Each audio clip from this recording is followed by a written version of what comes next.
मैं डॉक्टर दीपिका महारानी किशोरी जाट कन्या महाविद्यालय में यूथ रेड क्रॉस की काउंसलर हूँ। आज हमारे कॉलेज में 5 दिवसीय कैंप जो लगा हुआ था उसका समापन समारोह था। तो इसमें श्री एम.एस. धनखड़ जी रिटायर्ड DDPO हमारे चीफ गेस्ट बनकर आए थे बीच में बच्चों के, और उन्होंने बच्चों को काफ़ी मोटिवेट किया, काफ़ी उनको सराहा उनके डिसिप्लिन को लेके।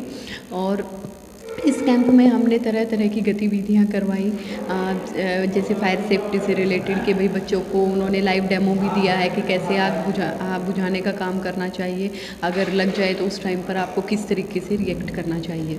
उसके बाद हमने जेंडर सेंसिटाइजेशन पर एक वर्कशॉप का आयोजन किया गया। डॉक्टर पुष्पा दैया आए थे MDU से, उन्होंने बहुत अच्छे से बच्चों को लैंगिक समानता के बारे में बताया। सेक्स एक अलग चीज़ है, जेंडर एक अलग चीज़ है, जिसको यूजुअली बच्चा एक ही मान के चलता है। तो ये दोनों चीज़ें अलग अलग हैं, इस चीज़ के बारे में उन्होंने बहुत अच्छे से डिफ्रेंशिएट किया। उसके बाद हमारे यहाँ पर योगा एंड हेल्थ पर लेक्चर हुआ। आई डोनेशन के महत्व के बारे में बताया। डॉक्टर दिनेश ने चीफ ऑप्थेल्मिक ऑफिसर हैं CMO ऑफिस में। और उसके बाद हमारे जो हमारा एक और लेक्चर हुआ था जिसमें हमने डिज़ास्टर मैनेजमेंट के बारे में बच्चों को बताया।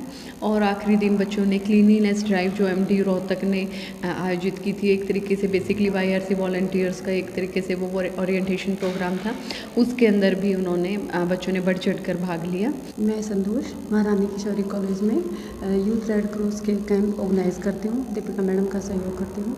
हमने 5 दिन का ये कैंप रखा था, 6 फरवरी से 10 फरवरी तक। हमारे कैंप का उद्देश्य यही होता है कि इन 5 दिनों में बेहतर से बेहतर बच्चों का विकास करना और उनको अलग अलग टॉपिक पे उनको एक्सपीरियंस बताना, अपने अनुभव बताना, उनको अवगत कराना। और हमारा जो कैंप का जो आयोजन हुआ है वो हमारी रश्मि मैम ने उनके दिशा निर्देश के हुआ है। और इन कैंप 5 दिनों में हम कैंप की शुरुआत मेडिटेशन से करते हैं। कैंप के शुरू से लेकर आखिर तक हम कैंप में मेडिटेशन कराते हैं। 15 मिनट का सेशन होता है हमारा। और इस मेडिटेशन के बाद बच्चों में फुल एनर्जी आ जाती है, वो पूरा दिन कैंप अटेंड करते हैं।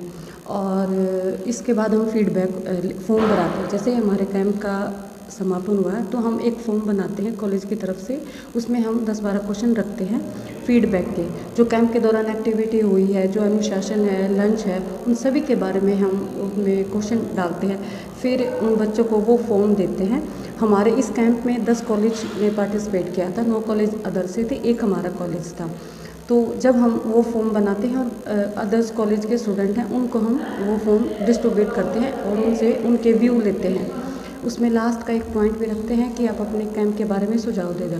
तब हमने ये फॉर्म हमने जब रीड किए तो हमने देखा कि उन्होंने बहुत अच्छे अच्छे व्यू हमारे लिए कैंप के लिए दिए थे और कुछ सुझाव भी दिए थे कि आप मैम इससे ऐसे करो। तो हमें बड़ी खुशी हुई उनके अच्छे अच्छे व्यूज़ जान के। और हमारे इस कैंप में एक खास बात यही थी कि कोई भी अनुशासनहीनता नहीं हुई। हालांकि एक वाइड कैंप था और हमारे में ये सिर्फ कन्या महाविद्यालय है, लेकिन हम कैंप में क्वाइड बच्चे बुलाते हैं, तो बॉयज़ भी थे और गर्ल्स भी थे, लेकिन किसी भी तरह की हमें अनुशासनहीनता कहीं नहीं